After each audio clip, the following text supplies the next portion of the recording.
नमस्कार मित्रों, इल्विन क्लासेस के YouTube प्लेटफॉर्म पे आपका बहुत बहुत स्वागत है। मेरा नाम विवेक है। हम लोग यूजीसी परीक्षा जो दिसंबर 2023 में अगले महीने आयोजित होने वाली है उसको ध्यानगत रखते हुए जो हमारा फर्स्ट पेपर होता है अनिवार्य प्रश्न पत्र जो सबके लिए जरूरी होता है, उसमें जो टॉपिक है एक एक टॉपिक को उठाकर हम लोग उसके 40 से 50 प्रश्नों को एक प्रैक्टिस सेट में हल करने का प्रयास कर रहे हैं जो बेहतरीन प्रश्न है।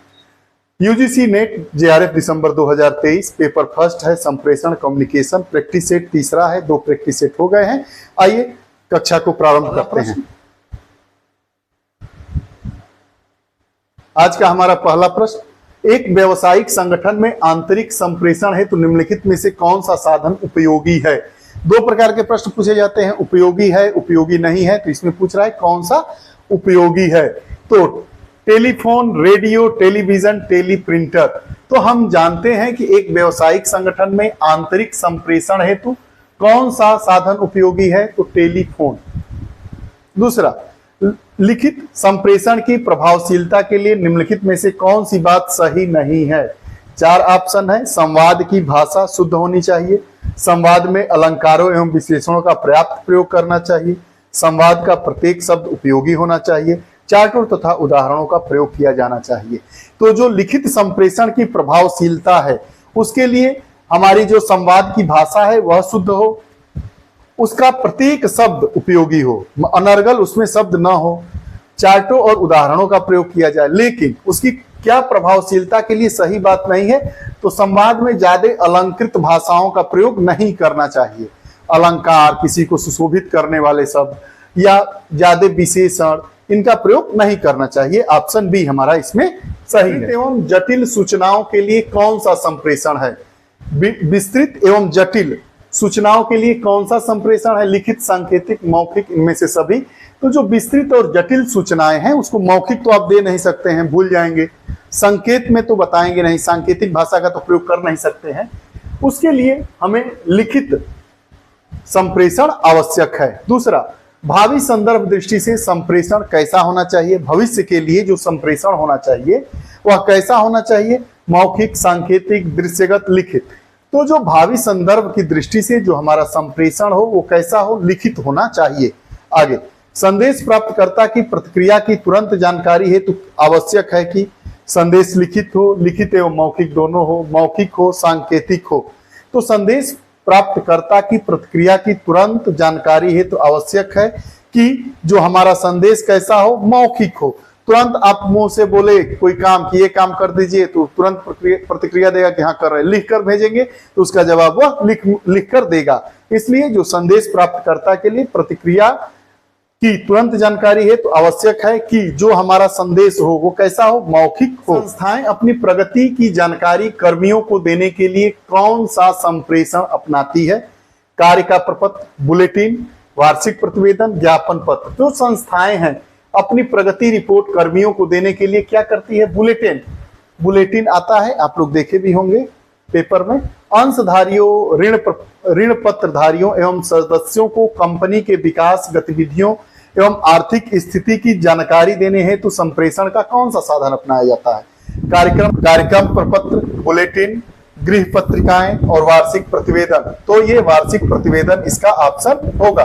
आगे, संगठन चार्ट के आधार पर निर्धारित संबंधों को ध्यान में रखकर संवादों के आदान प्रदान को क्या कहते हैं, औपचारिक संदेश वाहन। इसको क्या कहते हैं, औपचारिक संदेश वाहन। अनौपचारिक नहीं कहते हैं, औपचारिक। अनौपचारिक मतलब कोई उसमें नियम कानून ऊपर नीचे न देखा जाए, जो मुंह में आए वही बोल दे, वही अनौपचारिक होता है।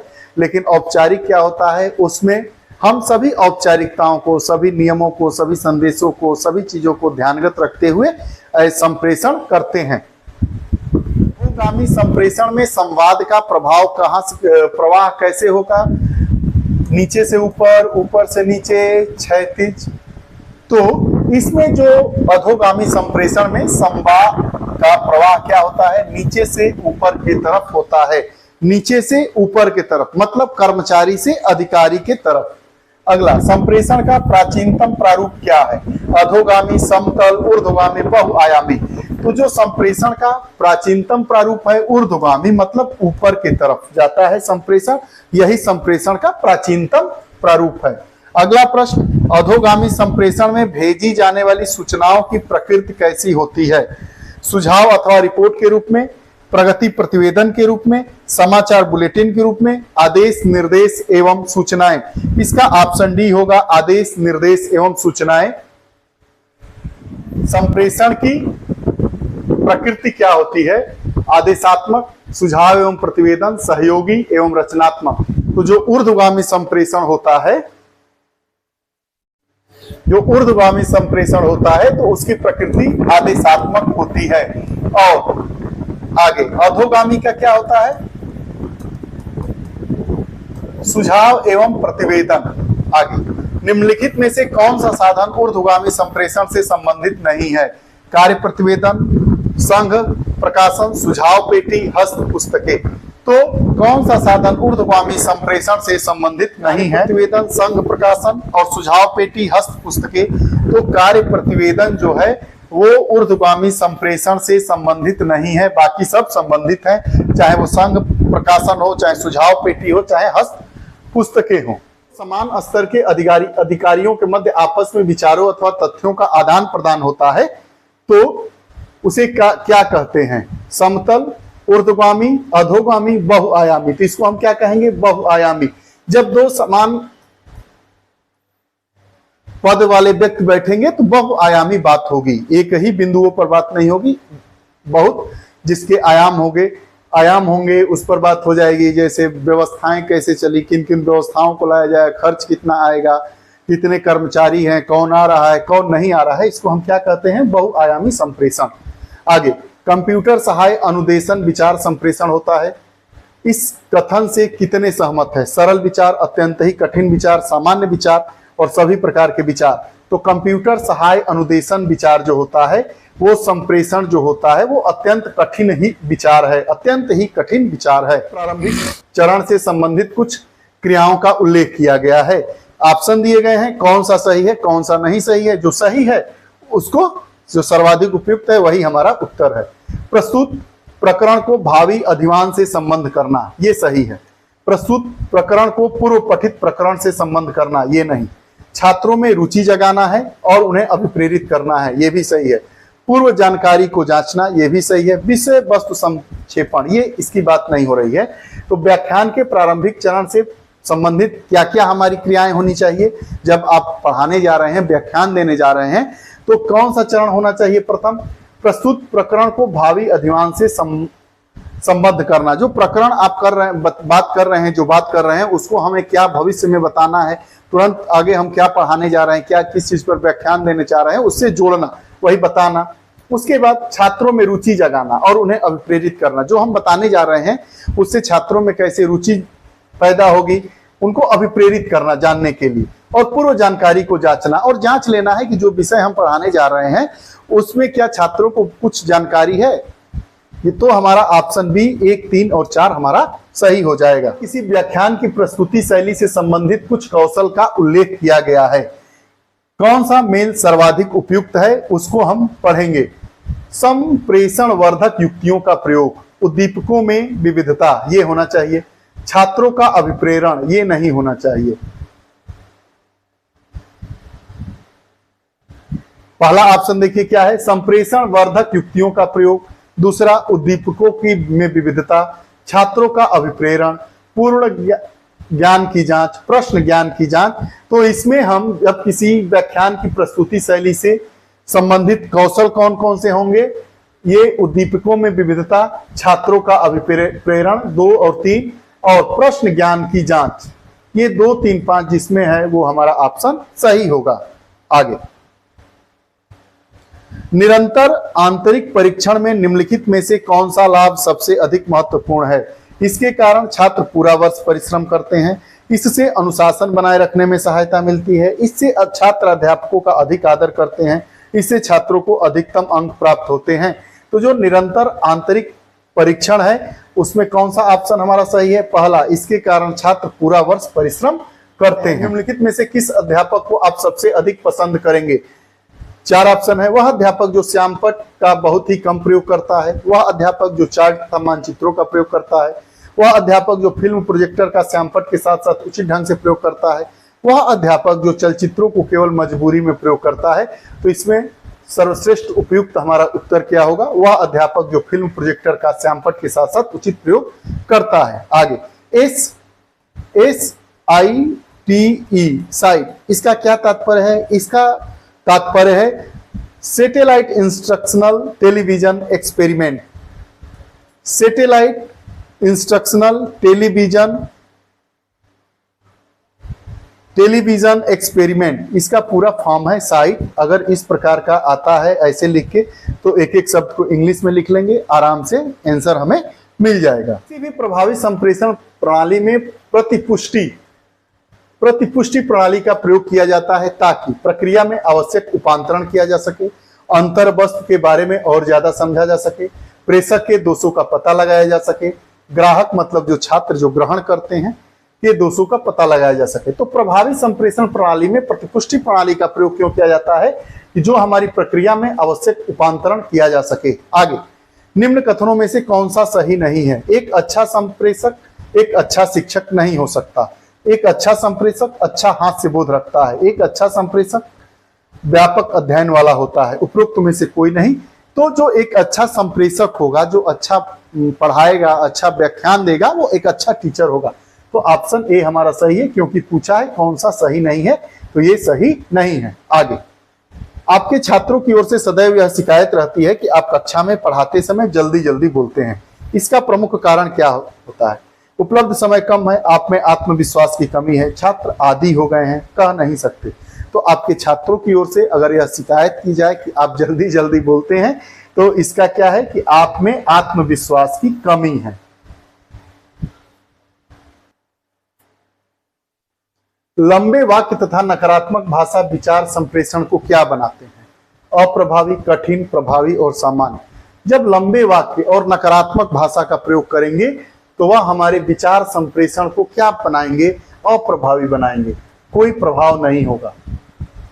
आगे, जब आप कक्षा में शिक्षण कराते हैं तो कक्षा में के साथ साथ कैसे चलना चाहिए? मौखिक विचार संप्रेषण, गैर शाब्दिक विचार संप्रेषण, सरल संप्रेषण, सभी प्रकार के संप्रेषण। तो जब आप कक्षा में शिक्षण कराते हैं तो कक्षा में गैर शाब्दिक विचार संप्रेषण के साथ साथ चलना चाहिए। Option b. आगे, किसी व्याख्यान के दौरान संप्रेषण प्रक्रिया के कुछ पक्षों का उल्लेख निम्नलिखित है। किसी संदेश के वितरणों से बचने के लिए संप्रेषण प्रक्रिया के निम्नलिखित में से कौन सा मेल सर्वाधिक उपयुक्त है? विपर्याय, मूल्यांकन, संकेंद्रण, निदर्शन और अतिरंजन। तो विपर्याय, संकेंद्रण और निर्दर्शन इसके लिए सर्वाधिक उपयोगी है। हमारा ऑप्शन बी सही है। समय, विचार संप्रेषण द्वारा छात्रों पर प्रभाव डाला जा सकता है। मनोवैज्ञानिक, दलगत, सामान्य और शैक्षिक।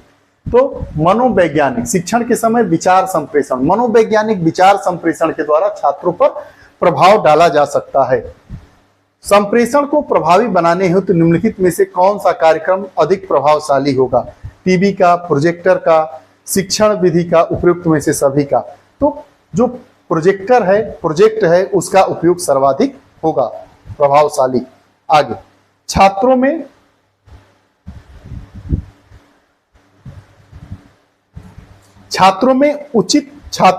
भाषा के उचित विकास हेतु कौन सा कार्यक्रम अधिक प्रभावशाली होगा?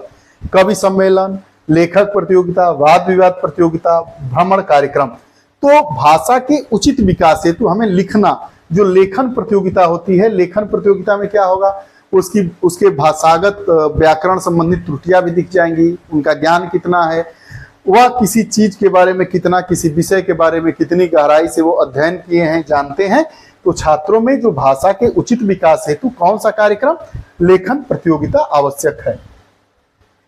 निम्नलिखित में से कौन सा तरीका शिक्षार्थी को एक दूसरे को प्रभावित करने की अधिक छूट देता है? लघु समूह चर्चा, फिल्म प्रोजेक्टर का उपयोग, दूरदर्शन पर देशव्यापी कक्षा कार्यक्रम, विशेषज्ञों द्वारा लेक्चर। तो जब हम क्लास में छोटे छोटे बच्चों का समूह बना देंगे और उसमें लघु समूह चर्चा की जाएगी तो वह प्रभावशाली होगा। लघु समूह चर्चा मतलब छोटी छोटी चर्चाएं समूह बनाकर। आगे, सरल, निम्न स्तरीय तथा ज्ञानात्मक स्तर के विषय का संप्रेषण करने के लिए किस प्रकार की संप्रेषण नीति की आवश्यकता होती है? निर्णय सारणी, भाषागत, सतत, रागात्मक, श्रव्यात्मक, तो सतत रागात्मक। आगे, निम्न में से कौन ग्रामीणों के अंदर साक्षरता को बढ़ावा देने में संप्रेषण का अच्छा तरीका नहीं हो सकता है, अच्छा ढंग नहीं हो सकता है? करके दिखाना, केवल लिखना, लिखना पढ़ना, केवल पढ़ाना। तो इसका ऑप्शन क्या होगा? लिखना तथा पढ़ना। टेलीविजन लाभदायक है, क्यों? केवल एक स्थान पर रहने वाले सीमित श्रोताओं तथा दर्शकों के लिए। जो क्लोज सर्किट टेलीविजन है किसके लिए लाभदायक है? केवल एक स्थान पर रहने वाले सीमित श्रोताओं तथा दर्शकों के लिए। बड़े समूह संप्रेषण के लिए नहीं उपयोगी है, कक्षा में कमजोर छात्रों के लिए उपयोगी नहीं है। आगे, दूरदर्शन द्वारा प्रसारित शैक्षणिक कार्यक्रम लाभदायक है, क्योंकि यह सांसारिक घटनाओं को बिल्कुल वास्तविक रूप से प्रस्तुत कर सकता है, यह सूक्ष्म रूपीय जीवन को आवर्धित करके दिखा सकता है और टीवी पर प्रस्तुत कर सकता है, यह दर्शकों के एक बड़े समूह को एक ही ऑडिटोरियम में बैठकर देखने का अवसर प्रदान करता है, अथवा विभिन्न स्थानों पर रहने वाले दर्शकों को एक साथ देखने की व्यवस्था कर सकता है। उपरोक्त में से सभी तो दूरदर्शन द्वारा प्रसारित शैक्षणिक कार्यक्रम लाभदायक है, इसके लिए यह सभी कारक महत्वपूर्ण हैं। आगे, overhead project short circuit TV कक्षा अध्यापन के लिए अधिक उत्तम है, क्योंकि यह सस्ता तथा स्वचालित है। इसमें चित्र इच्छानुसार क्रम से दिखाए जाते हैं और आगे बढ़ जाने वाले चित्रों को पुनः लौटाया जा सकता है। तो यही हमारा सबसे उपयुक्त उत्तर है कि overhead project short circuit TV कक्षा अध्यापन के लिए अधिक उत्तम है, क्योंकि इसमें जो चित्र है आवश्यकता अनुसार दिखाए जा सकते हैं। अगर कोई चित्र आगे पीछे हो गया तो उसको पुनः दिखाया जा सकता है। दर्शन पर शिक्षण कार्य कक्षा अध्यापन से उत्तम है, क्योंकि इसके माध्यम से पूरे तौर पर ध्यान संकेंद्रण होता है, सही बात है। दूसरे तक पहुंचाई गई सामग्री की नई रुचिकर आवश्यकता अनुसार बनाने के द्वारा, ये भी सही है। अपनी आवाज को प्रभावशाली बनाकर, यह सभी ऑप्शन इसमें सही है।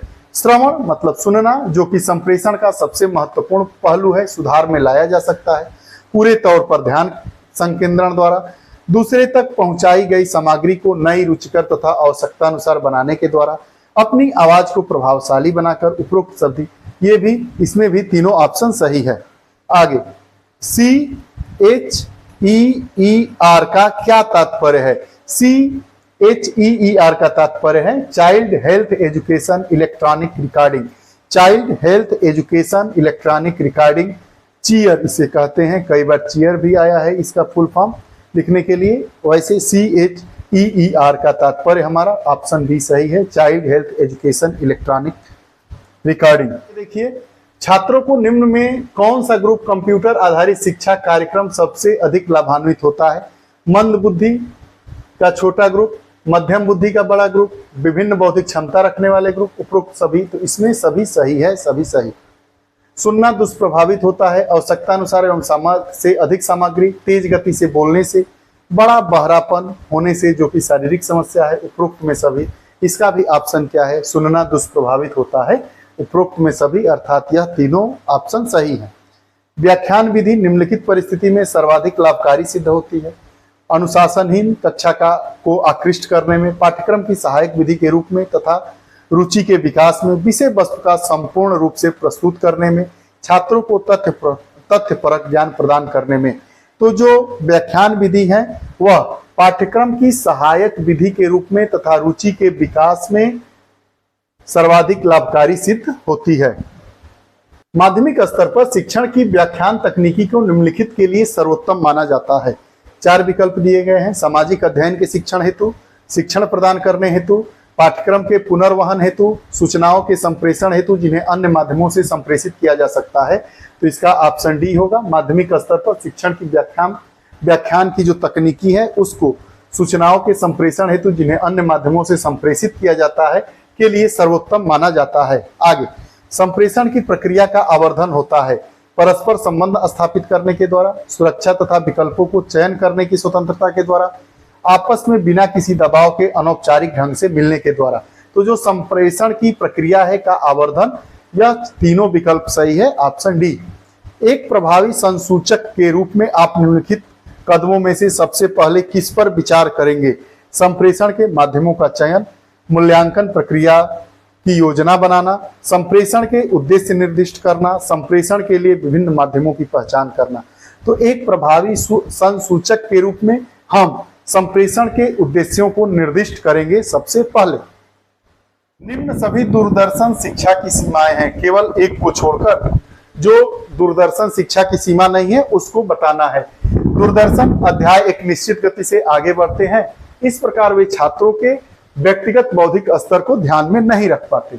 इसमें अध्यापकों तथा छात्रों के बीच विचारों के आदान प्रदान का कोई मौका नहीं होता है। यह अध्यापन सामग्री की भली भांति समझने के लिए छात्रों की उचित सहायता नहीं करते हैं। कार्यक्रम की तैयारी तथा योजना बनाने में विशेषज्ञ बहुत अधिक समय लेते हैं। तो ऑप्शन हमारा सी, यह अध्यापन सामग्री की भली भांति समझने के लिए छात्रों की उचित सहायता नहीं करते हैं या नहीं है। आगे, संप्रेषण पक्ष का कौन सा समूह कक्षा में संप्रेषण की प्रक्रिया को खंडित नहीं करता है? मतलब संप्रेषण का कौन सा ऐसा समूह है जो कक्षा में जो संप्रेषण मतलब बातचीत करने की, पढ़ाने की जो प्रक्रिया है उसको तोड़ता नहीं है, रोकता नहीं है, बाधा नहीं डालता है। विपर्यय, मूल्यांकन संकेंद्रण, मूल्यांकन संकेंद्रण निर्दर्शन, मूल्यांकन संकेंद्रण अतिरंजन, संकेंद्रण निर्दर्शन और अतिरंजन। तो हमारा ऑप्शन डी होगा, संकेंद्रण, निदर्शन और अतिरंजन। आगे, व्याख्यान तकनीकी के बारे में लोगों का क्या विचार है? आधुनिक शिक्षा में इसका न्यूनतम उपयोग है, अधिकतम वृद्धि का उत्तम साधन है, इसका प्रेरणात्मक उपयोग नगण्य है, एक एकाकी रूप में उत्तम तकनीकी है। इसके बारे में लोगों का क्या विचार है? तो इसका विचार है कि इसका प्रेरणात्मक उपयोग नगण्य है। दो अंतिम सवाल, विद्यार्थियों तक अपने विचारों को संप्रेषित करने में शिक्षक की असफलता से संभव है। कक्षा में अनुशासनहीनता, पढ़ाए जा रहे विषय में विद्यार्थियों की रुचि में गिरावट, कक्षा में अनुपस्थित विद्यार्थियों की संख्या की वृद्धि, उपरोक्त सभी। तो यह उपरोक्त सभी इसमें ऑप्शन सही है। उपदेशात्मक संप्रेषण कैसा होता है? अंतर्व्यक्तिक, संगठनात्मक, संबंध सूचक। तो जो उपदेशात्मक संप्रेषण होता है वह अंतर्व्यक्तिक होता है। यह संप्रेषण से जुड़े हुए 50 बेहतरीन प्रश्नों की श्रृंखला थी। आपको यह कक्षा कैसी लगती है कृपया कमेंट बॉक्स में अपने विचार दीजिए। अगर कोई नेट यूजीसी की परीक्षा की तैयारी करता हो तो कृपया वहां तक इस वीडियो को शेयर करें। फिर अगली कक्षा के साथ उपस्थित होंगे, तब तक के लिए बहुत बहुत धन्यवाद। नमस्कार।